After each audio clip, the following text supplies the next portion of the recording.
चारों बच्चे पैदा हुए, अयोध्या में हर्ष ध्वनि हुई, मंगल ध्वनि हुई। राजा दशरथ को चौथे पन में बच्चे पैदा हुए हैं और सुनते हैं कि बड़ा वाला तो ऐसा है जैसे साक्षात भगवान ही स्वयं पृथ्वी पर उतर आए हैं। तो जनता ने दर्शन की इच्छा प्रकट की कि हम राजकुमारों को देखना चाहते हैं। गुरु वशिष्ठ ने राजा को आज्ञा दी कि राजकुमारों के प्रजा को दर्शन कराया जाए।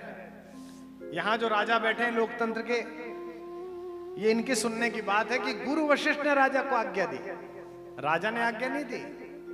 गुरु गृह गयो तुरंत भूपाला। गुरु के घर गया, एक बार राजा मनमाही है गलान मोरे सुत नाही। गुरु गृह गयो तुरंत भूपाला। ये भी कर सकता था कि फोन करता पीए को, कहता जरा गुरुजी को बुलाओ। नहीं, राजा रथ पे चढ़ के गुरुजी के घर गया। चारों बच्चे लिटाए गए। प्रजा के दर्शन की प्रक्रिया प्रारंभ होने वाली थी। जनता ने भीड़ लगा ली, एक एक करके आने वाले थे। अचानक लक्ष्मण रोने लगे। इतने रोए कि पूरा महल चिल्लाने लगा। ज्योतिषी बुलाए, राजवैद्य बुलाए, महिलाओं ने हींग का घोल नाभि पे रखा जो बच्चों में रखते हैं। चुप ही नहीं हुए। लेकिन गुरु वशिष्ठ आए, बोले लक्ष्मण चुप नहीं हो रहे, किसी ने जादू टोना कर दिया, कोई अमंगल की बात तो नहीं है। गुरुजी ने देखा एक एक पालने में एक एक शिशु लेटा हुआ है। गुरुजी ने एक छोटी सी क्रिया की और लक्ष्मण चुप हो गए कि पालने में लखन व राम जी लिटाए गए। लेटते ही करुणा सदन चुप हो गए। लेटते ही करुणा सदन चुप हो गए। लेटते ही करुणा सदन चुप हो गए। पालने में लखन व राम जी लिटाए गए। लेटते ही करुणा सदन चुप हो गए। लेटते ही करुणा सदन चुप हो गए। लेटते ही करुणा सदन चुप हो गए। किंतु लक्ष्मण कुछ ऐसा तेज रोए, जिन्हें रोता देख धरती गगन चुप हो गए। रोता देख धरती गगन चुप हो गए। रोता देख धरती गगन चुप हो गए। राजवैद्य आए, कोई रोग ना बता सके तो। राजवैद्य आए, कोई रोग ना बता सके तो। ज्योतिषी भी करके यतन चुप हो गए। ज्योतिषी भी करके यतन चुप हो गए। ज्योतिषी भी करके यतन चुप हो गए। गुरु ने उठाया और लखन को राम के चरण में लिटाया तो लखन चुप हो गए। चरण में लिटाया तो लखन चुप हो गए। चरण में लिटाया तो लखन चुप हो गए। चरण में लिटाया तो लखन चुप हो गए। चरण में लिटाया तो लखन चुप हो गए। बोलो लखन लाल की। ऐसा भाई दुनिया में कितना भी बड़ा सिकंदर हो, कितना भी महान आदमी हो, कभी बल्ब की रोशनी में चले, चंद्रमा की रोशनी में चले तो देखना कि उसकी परछाई काली मिलेगी। साधु संतों की परछाई भी काली मिलेगी। दुनिया में अकेले मेरे राघवेंद्र सरकार हैं जिनकी परछाई उजली है, नीले रंग के राम, और उनके पीछे परछाई की तरह चलने वाले उजले रंग के लक्ष्मण। उजली परछाई का स्वामी मेरा राम कहलाता है।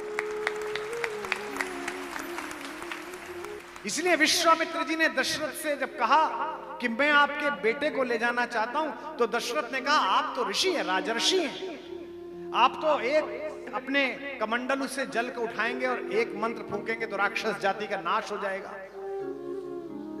आप ऐसा क्यों नहीं करते? विश्वामित्र कहते हैं कि मैं संत हूं, सिद्धों के लिए क्रोध वर्जित है। वो कहते हैं कि इनको क्यों ले जाना चाहते हो, मेरी सेना ले जाओ, आपको राम ही क्यों चाहिए? विश्वामित्र कहते हैं कि चार चीजें हैं राजन, इनमें से एक आ जाए तो आदमी अहंकारी हो जाता है। आज त्रिवेणी के घाट पर इन चार में से कोई सा एक अहंकार हो तो गंगा के जल में बहा के जाना। सबसे पहले यौवन, जवानी। जो जवान बच्चे आए हैं आज सुनने, मां डांटती रहती है जाड़े में कि स्वेटर पहन ले, इनर पहन ले, और ये एक टी शर्ट डाल के छत पे पहुंच जाते हैं और आश्चर्य देखिए कि इन्हें ठंड भी नहीं लगती। यही वो दिन है कि नंगे बदन छत पर टहलते थे, यही वो दिन है कि अब सर्दी में छाती बैठ जाती है। जवानी में देखिए कैसा सौंदर्य निखर के आता है सबके चेहरे पर।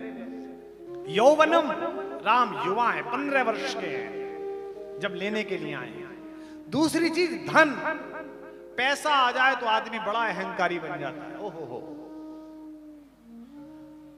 वो सीधी बात नहीं करता, वो संख्या में बात करता है। वो घर दिखाता तो ये नहीं दिखाता कि ये बेडरूम है, वो दिखाता है कि ये वाला बेड इतने लाख का है। बड़ा अहंकार है। हमारी एक मंच की कवियत्री हैं, उनका शेर है कि जो खानदानी रईस हैं वो मिजाज रखते हैं नर्म अपना, तुम्हारा लहजा बता रहा है तुम्हारी दौलत नई नई है। तीसरा संपत्ति। अगर संपत्ति प्राप्त हो जाए पुरखों से जो स्वयं अर्जित ना की हो तो उसका भी बड़ा अहंकार होता है।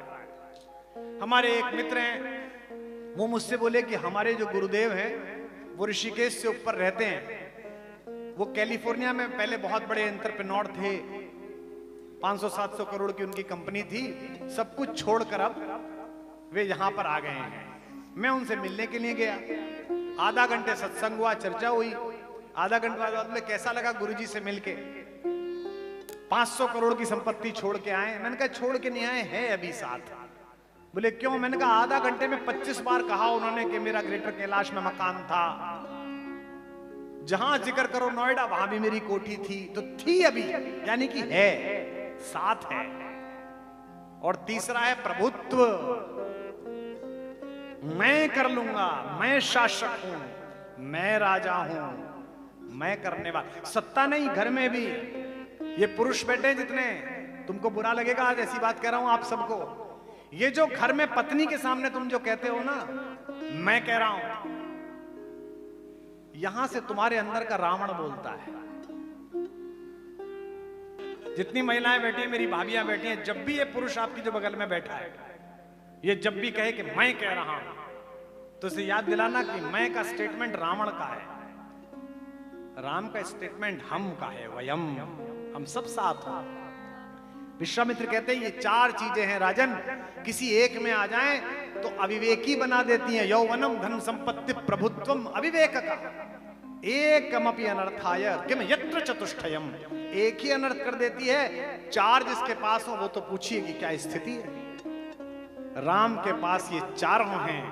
इसके बाद भी राम सुबह ही उठकर गुरु को प्रणाम करने के लिए जाते हैं, चरण स्पर्श करते हैं। ये विनम्रता ही राम को राम बनाती है। इस कहानी का नायक भी ऐसा है। वो राज्याभिषेक से वंचित किया गया है, उसे एक राजमहलीय षड्यंत्र के कारण जंगल में भेजा गया है। लेकिन जिस समय वो नरनाहर इस वन में निकला, पूरी वनस्पतियों ने, ऋतुओं ने, वनवासियों ने, वंचितों ने, पिछड़ों ने, दलित बंधुओं ने कहा कि हमारा राजा आ गया है, राम आ गया है। जब पहली बार वन में जाकर कुटिया बनाई भगवान ने, तो वनदेवी मिलने के लिए आई। ये प्रसंग बहुत वायरल हुआ, बहुत सारे लोगों ने सुना। वनदेवी मिलने के लिए आई। वनदेवी ने कहा कि भगवान आप विश्राम करने वाले हैं, मेरा सौभाग्य, मेरे पुरखों का सौभाग्य है, मैं आपकी पर्णकुटी बनाने में कुछ मदद करूं क्या? भगवान ने कहा नहीं, तपस्या करने आए, स्वयं अपना काम करेंगे। वनदेवी ने कहा प्रभु कुछ तो आज्ञा दो, मेरा जीवन सार्थक हो जाए। बहुत सोचकर संकोच से कहा भगवान ने, एक काम कर दोगी मेरा? वनदेवी ने कहा आपने इतना कहा और काम हो गया, बस आप कह दीजिए। राम जी ने कहा जिस मार्ग से मैं आया हूं उस मार्ग के कांटे हटा दो, उसमें कांटे बहुत थे।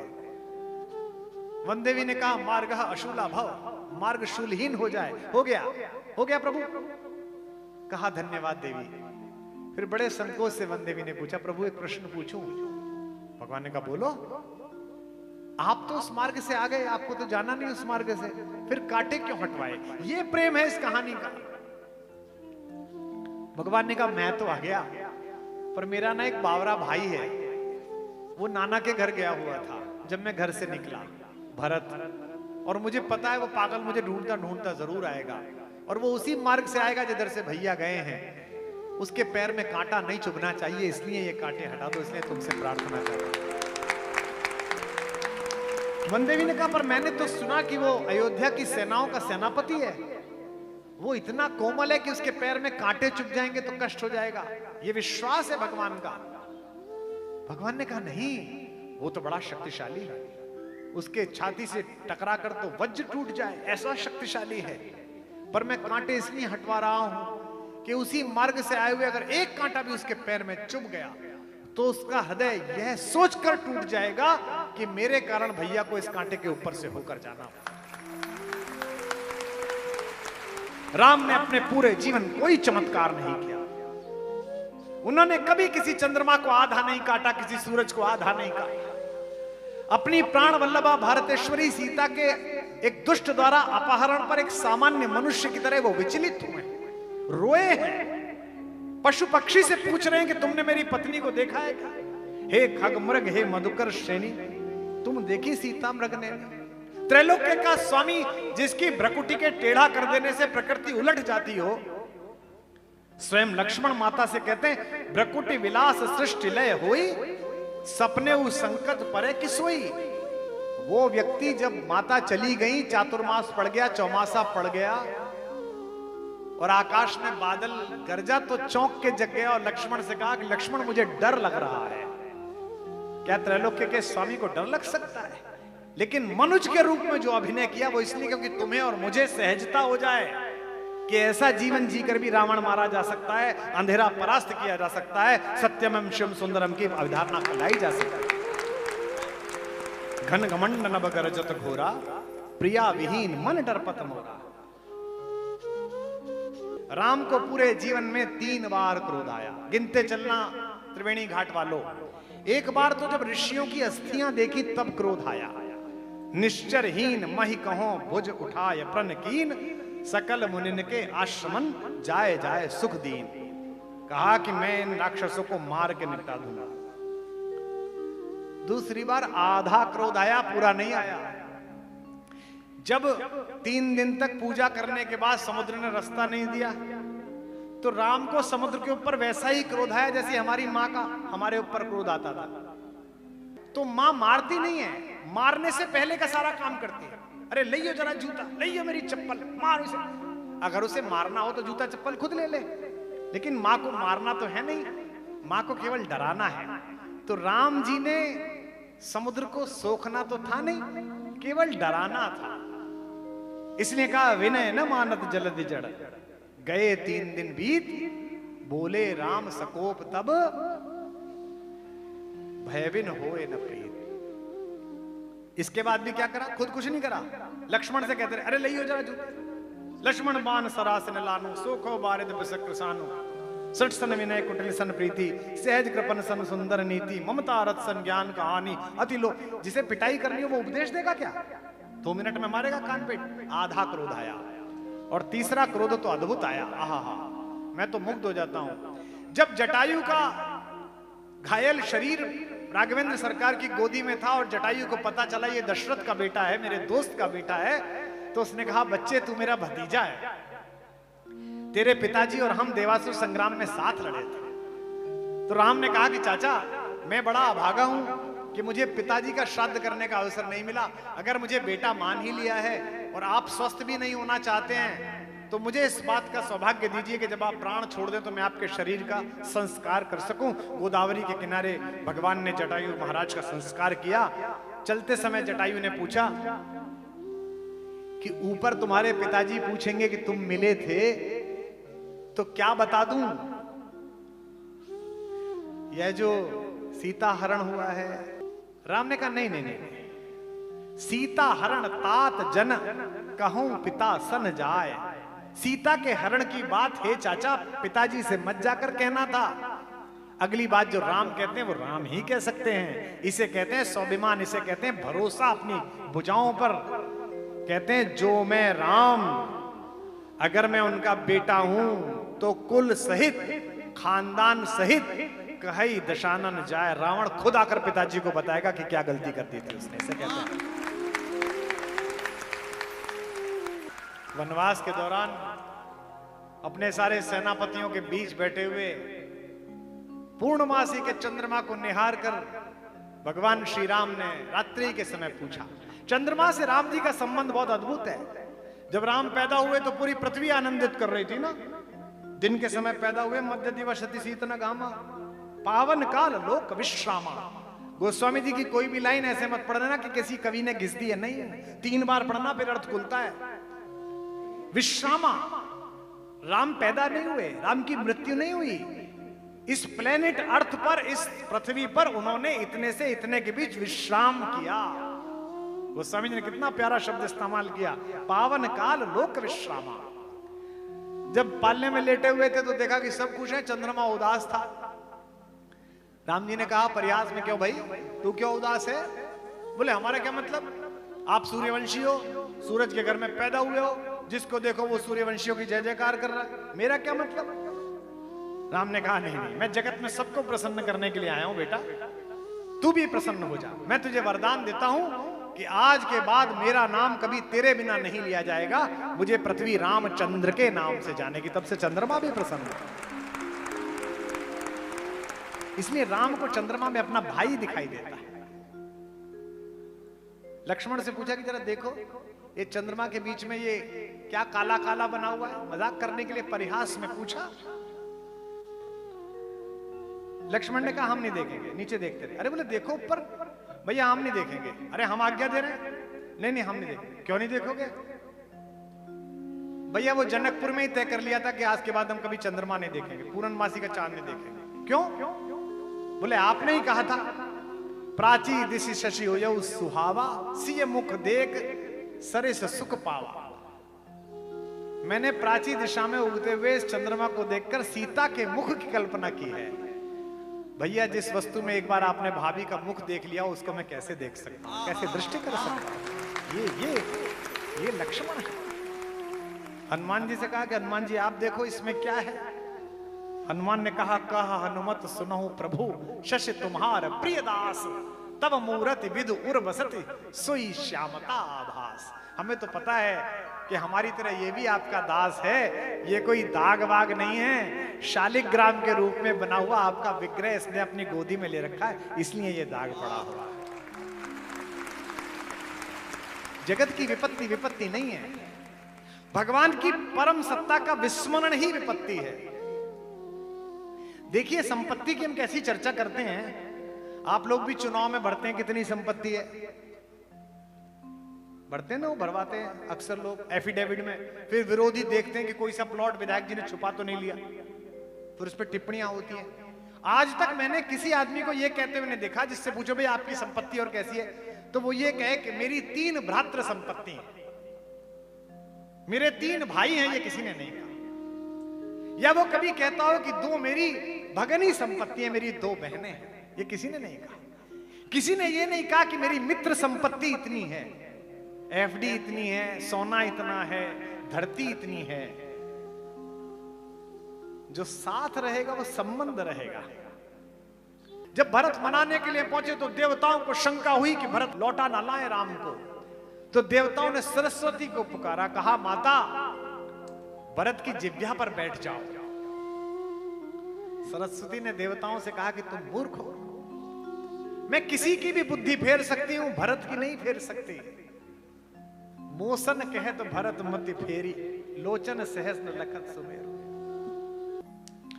भरद्वाज के आश्रम में ऐसे ही गंगा के तट पर सुबह जब भरत चलने लगे तो उनके चेहरे पर दुख की रेखा थी। भरद्वाज ने कहा कि सम्राट को शोक शोभा नहीं देता, सम्राट को प्रसन्न रहना चाहिए, क्योंकि प्रजा सम्राट का चेहरा देखती है। आपको चिंता किस बात की है? भरत ने कहा मुझे पता नहीं, बस मैं थोड़ा ये सोच रहा हूं कि मैं तो भैया के मन की स्थिति नहीं जानता, वो आपके यहां रुके थे, वो मां के इस कृत्य के कारण मुझसे नाराज तो नहीं है। भरद्वाज ने कहा भरत मुझे पता नहीं कि राम तुमसे कितना प्रेम करते हैं, मैंने बात नहीं की, बस मुझे इतना पता है कि गंगा पार करने के लिए जब जा रहे थे सुबह सुबह तो बड़े प्रसन्न थे मेरे आश्रम से, लेकिन जब पुरोहित आया स्वस्ति वाचन करने के लिए और पूजा का थाल राम ने हाथ में पकड़ा, और जैसे ही पुरोहित के मुंह से निकला जम्बूद्वीप पे भरत खंडे, तो तुम्हारा नाम सुनते ही उनके हाथ से थाली छूट गई, वो रेत पर लेट गए और मेरा भरत, मेरा भैया भरत कहकर रोने लगे। यह प्रेम अगर घर में है तो अयोध्या बनने से कोई नहीं रोक सकता। कैसा अद्भुत दृश्य रहा होगा जब पहली बार वनवास में जाने के बाद इतने दिन बाद भरत को दूर से आता हुआ देखा होगा। कवि ने कल्पना की, नंगे थे पांव हम बावले के कीचड़ मिट्टी में लिसे हुए, कुछ कुछ बह रहा रक्त भी था, कंकड़ भी थे कुछ चुभे हुए।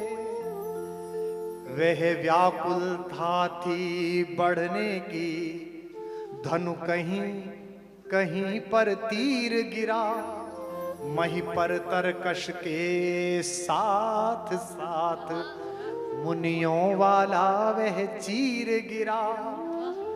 बावला चाहता है पहले रघुबर को शीश झुका लूं मैं, रघुवीर चाहते हैं पागल को पहले गले लगा लूं। कंपटीशन करना है अपने भाई से तो ऐसा करो। बावरा चाहता है रघुबर को पहले शीश झुका लूं मैं, रघुवीर चाहते हैं पहले छाती से इसे लगा लूं मैं। कौन जीता होगा? आखिर रघुबर की विजय हुई, हाथों पर उठा लिया उसको, वह चरण छुए उससे पहले छाती से लगा लिया उसको। जब हृदय हृदय का मिलन हुआ तो दूर विरह का ताप हुआ, सबने देखा चित्रकूट में ऐसे भरत मिलाप हुआ।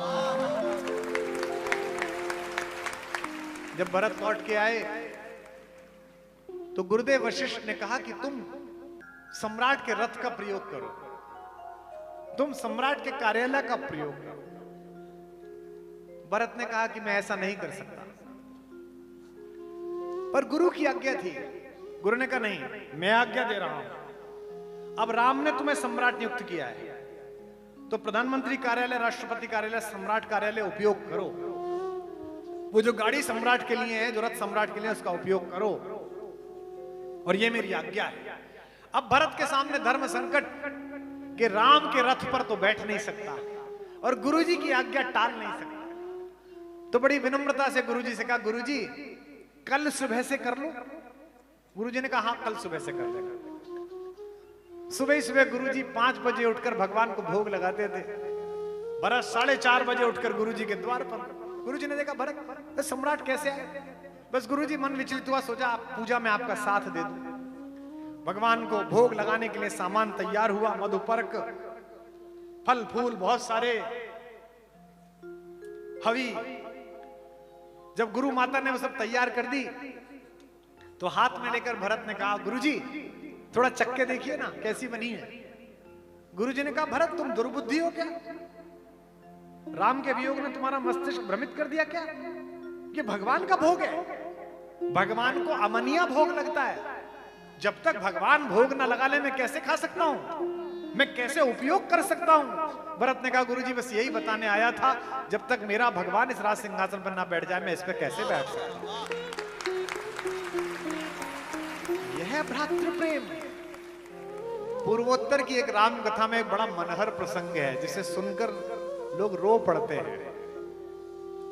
14 वर्ष बाद जब भगवान लौट कर आए तो कितना अद्भुत आनंद बरसा होगा, सोच सकते हैं आप। जब आज 550 वर्ष बाद जब विग्रह में लौट के आए तो क्या भारत में आनंद पैदा, पूरे विश्व में आनंद फैला। 22 तारीख को हमारे नेत्रों ने मोक्ष प्राप्त किया। पृथ्वी का और कोई सौंदर्य अब दिखे ना दिखे, जीवन से कोई ग्लानि नहीं, एक बार भगवान को अयोध्या में अपने श्री विग्रह में विराजमान देख लिया, हमारा जीवन सार्थक हुआ, आत्म सार्थक हुई, मोक्ष प्राप्त हुआ। तो भगवान का श्रीरथ जब अयोध्या की गलियों में गया तो पार्श्व में माता सीता, चरणों में हनुमान, पीछे शेषावतार, लक्ष्मण, सुग्रीव, अंगद, जामवंत सब एक रथ पर, और आगे आगे तपस्वी के वेश में मार्ग को ठीक कराते हुए, व्यवस्था बनाते हुए भरतलाल जी जा रहे थे। तो राम ने भरत को इंगित से बुलाया कि जरा रथ पर आओ। भरत दौड़ते हुए भाई के पास गए। राघवेंद्र सरकार ने पूछा अपने छोटे भाई से कि भरत, मेरे अयोध्या लौटने से क्या अयोध्या के लोग प्रसन्न नहीं है क्या? ये सुनते ही भरत की तो रुलाई फूट गई। उन्होंने कहा कि 14 साल लोगों ने इस दिन के लिए व्रत रखे हैं, करवटें बदली हैं, आज ये आप दिख रहे हो और आप ऐसी बात क्यों कह रहे हो? उन्होंने कहा नहीं, मैंने यूं ही पूछा। लेकिन भरत के मन में जिज्ञासा पैदा हो गई। उसने कहा नहीं प्रभु, वो व्रत आगे तब बढ़ेगा, पहले बताइए कि आपको ऐसा क्यों लगा? क्या मेरी व्यवस्था में कोई कमी रह गई? मैंने फूल कम बिछाए, इतने ही फूल थे इस प्रकृति में जितने में ला पाया। राम ने कहा नहीं, तुम्हारा आयोजन तो सर्वोत्तम है, तुम तो हो ही योग्य। लेकिन जो हमारी माँ के साथ ब्याह करके आई थी, वे माता समान महिलाएं अटारी पर खड़े होकर बलैया ले रही हैं। जो सीता के साथ उर्मिला के साथ ब्याह करके आई थी, वे भाभियां बड़े स्नेही नेत्रों से आशीष दे रही हैं। जो मेरे और तुम्हारे साथ खेले थे, वे दोस्त बाहें फैलाकर गले लगने का सम्मोहन आकर्षण दे रहे हैं, आमंत्रण दे रहे हैं। लेकिन बच्चे दिखाई नहीं दे रहे। क्या अपने ताऊ राम के आगमन पर अयोध्या के बच्चे प्रसन्न नहीं हैं? भरत का उत्तर आपकी भी आंखें छलछला देगा। इस गंगा के किनारे भरत ने रोते हुए कहा कि भैया, जिस दिन से 14 वर्ष पूर्व आपने गृहस्थ होते हुए भी सन्यासी वेश में ब्रह्मचर्य धारण किया था, अयोध्या के प्रत्येक गृहस्थ ने ब्रह्मचर्य धारण किया, अयोध्या में बच्चे हुए ही नहीं। जब राजा की युति प्रजा के साथ इतनी तादात्म्य की हो जाए, तो प्रजा राजा के अनुसार कार्य करना प्रारंभ कर देती है। बहुत सारे पत्रकार मित्र कह सकते हैं कि ऐसा संभव नहीं है, इसी कलयुग में संभव हुआ। मेरे पूज्य पिताजी 87 वर्ष के हो गए, मधुमेह के शिकार हैं, लेकिन सोमवार को व्रत रखते हैं। अब बहुएं पूछती हैं, पतोहुएं पूछती हैं, पोते पोतियां पूछते हैं कि बाबा व्रत किस लिए रखते हो और क्या चाहिए जीवन में? सब सुख है, सारे बच्चे सही जगहों पर हैं, किस भगवान की पूजा के लिए व्रत रखते हो? तो दादा ने कहा कि बिटिया, मैं भगवान के लिए नहीं रखता। बेटा, तुम तो जब पैदा भी नहीं हुए तो तेरा बाप भी पैदा नहीं हुआ था और तेरा ससुर भी पैदा नहीं हुआ था। इस देश में खाद्यान्न का संकट था। हमारे एक प्रधानमंत्री ने कहा कि अगर सारे देश के लोग एक दिन भोजन छोड़ दें तो इतना भोजन बचेगा कि हम बाहर से नहीं मांगेंगे, देश में ही काम चला लेंगे। बड़े डूब कर कहते हैं मेरे पिताजी, बेटा अब तो बहुत खाद्यान्न है, अब तो हम पूरे विश्व को दे सकते हैं। लेकिन शास्त्री जी चले गए और शास्त्री जी का व्रत तो हमारे साथ ही जाएगा। राजा कहे और जनता माने, ये राजा और प्रजा के बीच के संबंध है। राम का राज्याभिषेक हो गया, राम सम्राट हो गए, भरत प्रधानमंत्री हो गए, शत्रुघ्न अयोध्या की सेनाओं के सर्वोच्च सेनापति हो गए, लक्ष्मण राम के निजी सचिव हो गए, कैबिनेट सेक्रेटरी, प्रधानमंत्री कार्यालय। तो सुबह ही सुबह पहले दिन राज्याभिषेक के बाद गुरु वशिष्ठ के पैर छूने गए। गुरुजी ने कहा कि अरे वाह, चारों बच्चे आए हैं आज तो। भाई 14 साल तो तुम दोनों बच्चे वहां रहे, भरत नंदीग्राम में रहा, शत्रुघ्न अयोध्या संभालता रहा, मेरे पास तो तुम्हारे आने का समय ही नहीं मिला। बैठे दोनों को फल फूल खिलाए। फिर परिहास में गुरुदेव ने पूछा, मैंने बचपन में जो जो तुम्हें सिखाया था वो तुम्हें स्मरण तो है ना? अब गुरु के सामने कैसे कहें कि पता है कि नहीं पता? हमसे गणित के मास्टर जी ने जब भी पूछा पहाड़े याद है, 20 तक याद थे, पर कभी हिम्मत नहीं हुई, क्योंकि अच्छा खासा याद रहता था। 17 का पहाड़ा जैसे गुरुजी पूछते थे भूल जाते थे, चौथे नंबर पे आके गायब। गुरुओं के सामने कुछ हवा टाइट हो जाती है तो सब चुप हो गए। गुरु वशिष्ठ ने पूछा, अरे भाई बोलो, जो मैंने सिखाया वो सब याद है? राज्य कैसे चलाना है, मनुष्यता कैसे सुरक्षित रखनी है, रघुवंशियों की परंपरा क्या है? तो राम ने कहा, गुरुदेव आपकी शिक्षा हम 4 भाइयों को कितनी याद है कितनी नहीं, इसका निर्णय तो तभी हो सकता है कि आप हमारी परीक्षा ले लीजिए, चारों की परीक्षा ले लीजिए। जो फेल हो जाए उसे दोबारा गुरुकुल में रखिए। मैं फेल हो जाऊं तो मैं राज्य सिंहासन भरत को देकर आपके आश्रम में दोबारा आ जाऊंगा। गुरु ने कहा, नहीं, चारों को अलग अलग नहीं, चारों से एक ही प्रश्न पूछूंगा और चारों उसका उत्तर मुझे बताइए। गुरुदेव ने एक प्रश्न पूछा, चारों भाइयों ने अलग अलग उत्तर बनाया। 3 भाई तो मुंह से बोले, चौथा बोला भी नहीं और उत्तर बता दिया। तीनों से पूछा कि जीवन में सर्वाधिक अनमोल वस्तु क्या है। सबसे पहले शत्रुघ्न से पूछा, जो सेनापति हैं, जिनके जीवन में शौर्य है, पराक्रम है, कि शत्रुघ्न जी से अनमोल कुछ पूछा गया, कि शत्रुघ्न जी से अनमोल कुछ पूछा गया। बोले वीरताई के समान भला और क्या, बोले वीरताई के समान भला और क्या, बोले वीरताई के समान भला और क्या। शत्रुघ्न जी से अनमोल कुछ पूछा गया, बोले वीरताई के समान भला और क्या, बोले वीरताई के समान भला और क्या, बोले वीरताई के समान भला और क्या। अब लक्ष्मण जी से पूछा गया, लखन से पूछा गया, लखन से पूछा गया। लखन ने ऐसा कहा, क्या कहा होगा सोचो। लखन से पूछा गया, लखन ने ऐसा कहा, मेरी सीता माई के समान भला और क्या, मेरी सीता माई के समान भला और क्या, मेरी सीता माई के समान भला और क्या। राम जी से पूछा गया, राम जी से पूछा गया, राम मुस्काए बोले, राम जी से पूछा गया, राम मुस्काए बोले, जग की भलाई के समान भला और क्या, जग की भलाई के समान भला और क्या, जग की भलाई के समान भला और क्या। भरत के नयनों से, भरत के नयनों से, भरत के नयनों से गिर के आंसू ये बोले, भरत के नयनों से गिर के आंसू ये बोले, दुनिया में भाई के समान भला और क्या, दुनिया में भाई के समान भला और क्या, दुनिया में भाई के समान भला और क्या, दुनिया में भाई के समान भला और क्या, दुनिया में भाई के समान भला और क्या। यहाँ बड़े बड़े विद्वान बैठे हैं, ब्रह्मचारी जी सुन रहे हैं।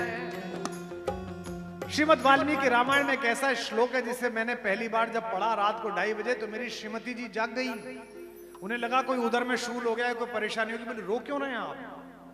मैंने कहा तुम सो जाओ, सुबह को बताऊंगा रो क्यों रहा हूं। अद्भुत प्रसंग है। राज्याभिषेक हुआ भगवान का, भरत जी ने राज्य का कारभार सौंपा, तो सबके प्रति धन्यवाद ज्ञापित किया, गुरु वशिष्ठ को प्रणाम किया, चरणों में झुककर सारे मंत्रियों का आभार व्यक्त किया, माता कौशल्या के चरणों में अपना शीश रखा, माता सुमित्रा को प्रणाम किया, भगवान राम की आंखों का इशारा देखकर माता कैकेयी के चरणों में भी सिर रखा।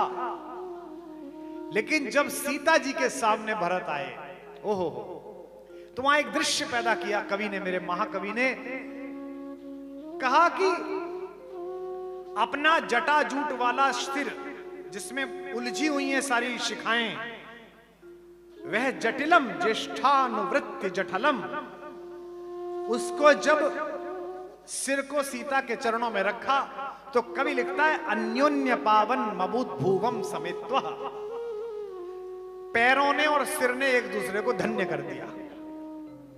मैंने सोचा कि भाभी के चरणों में सिर रखा, ये तो ठीक है, इसमें तो देवर का कर्तव्य है, क्योंकि वो मां के समान होती है कि उसका सिर पवित्र हुआ। ये पैर क्यों पवित्र हुए? यह सिर भरत का तो इसलिए पवित्र हुआ कि ये किसी सामान्य महिला के चरण नहीं है, ये उस मिथिला की राजकुमारी के चरण हैं। जब कैशोर्यावस्था में अपने राजमहल में विचरण करती थी, तो दासियों का एक समूह उसके निकलने वाले मार्ग पर ताजा तोड़े गए गुलाब की पंखुड़ियों की वर्षा करता था। ये उस अयोध्या की महारानी के चरण हैं, जो सुबह जब उठती थी तो भगवान भुवन भास्कर की पहली किरण उसकी पलकों को प्रणाम करें। इस योजना के लिए 7 दासियां पर्दों के साथ पट एक एक करके खोलती थी।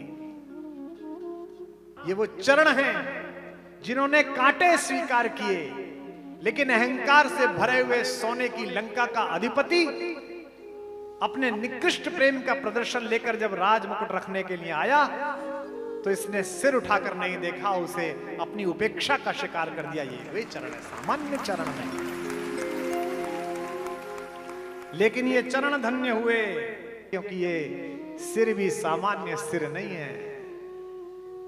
इस सिर के ऊपर त्रैलोक्य का राज मुकुट रखा जाना था, लेकिन इस सिर ने जंगल में जाकर उस राज मुकुट को अपने भाई के चरणों में रखकर कहा, मेरे शीश पर अपनी पादुकाएं रख दीजिए, वही मेरे जीवन की कृतार्थता होगी। है वह शीश है, इसलिए कृष्ण अन्योन्य पावन मबूत भूवम समेत है।